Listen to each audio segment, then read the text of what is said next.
sederhana. Satu yang pertama, pilih pemimpin yang punya political will yang kuat untuk memberantas korupsi. Gitu.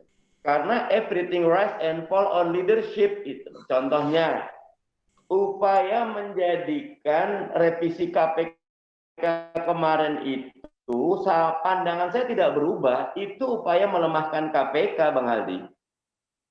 Pegawai KPK yang sudah profesional, high qualified standard, dia mendapatkan salary yang baik, tiba-tiba dijadikan ASN.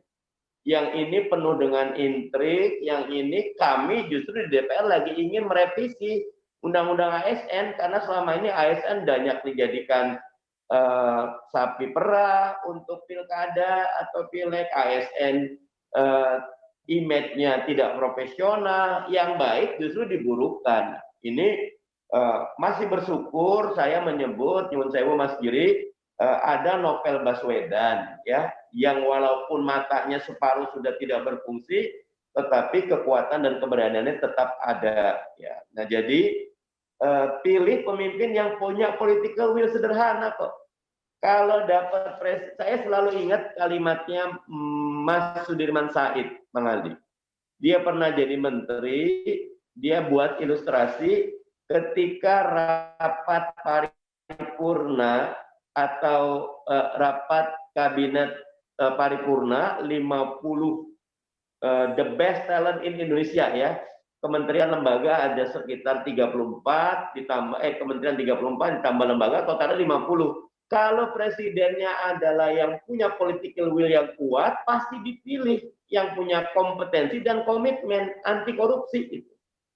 Dapat jaksa agung yang anti korupsi, dapat Kapolri yang anti korupsi, dapat ketua KPK yang anti korupsi, 3 tahun selesai kok Indonesia.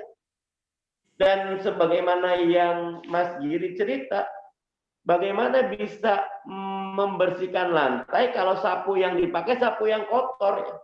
Saya di Komisi 2, Bang Aldi.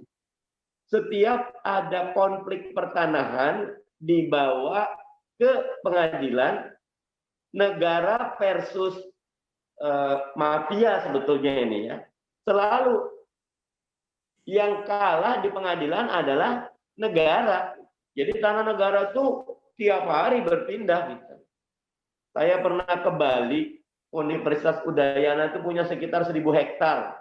Tapi karena tanah di Bali itu tinggi, jadi setiap kenaikan harga tanah di Bali, di Udayana, maka berbanding lurus dengan naiknya gugatan tanah milik Udayana yang dimainkan oleh para mafia. Ya, mereka bisa menggunakan sertifikat aspal, mereka gunakan surat pernyataan, mereka gunakan berbagai cara.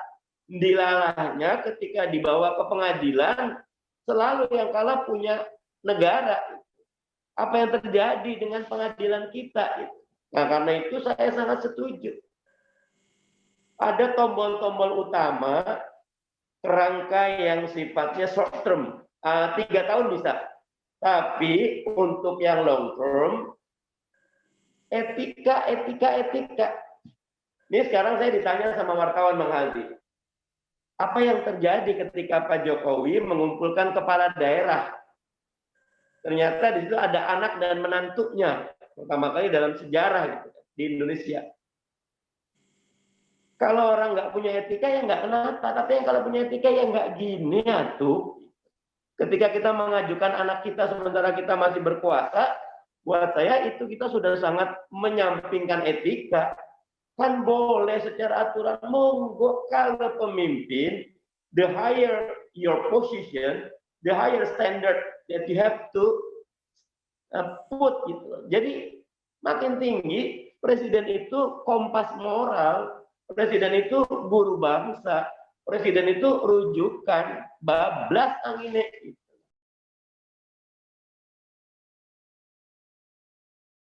Ada 6 nyawa warga negara Indonesia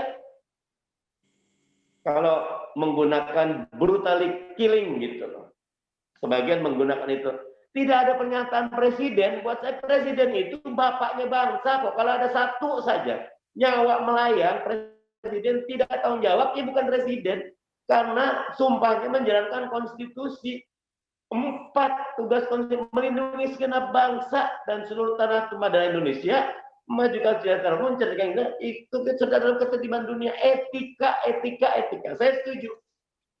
Tidak boleh ada partai yang tidak berbasis etika, dan mudah kok kalau bikin etika.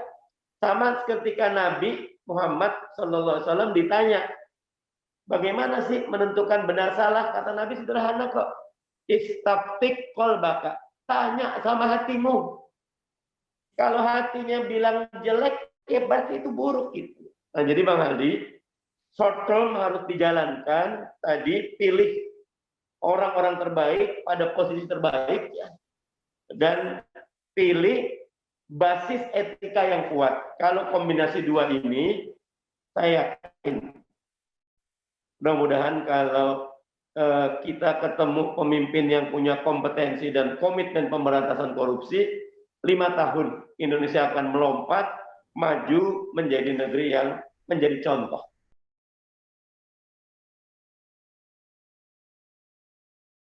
Negara dengan tingkat korupsi yang kecil, bahkan mendekati nihil, bisa dan mudah ketika kita punya pemimpin yang kompeten dan punya komitmen pemberantasan korupsi.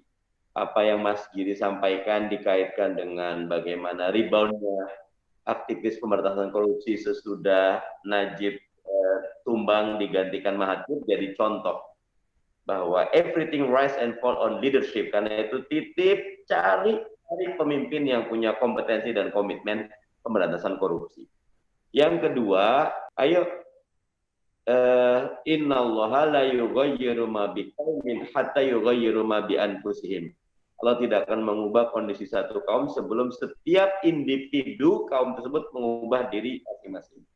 Tegakkan etik, wujudkan etika baik di ruang private maupun di ruang publik, maka itu menjadi tanah yang sangat subur bagi karakter anti korupsi. Mulai dari anak kita, istri kita, keluarga kita, lingkungan kecil kita, jangan diam.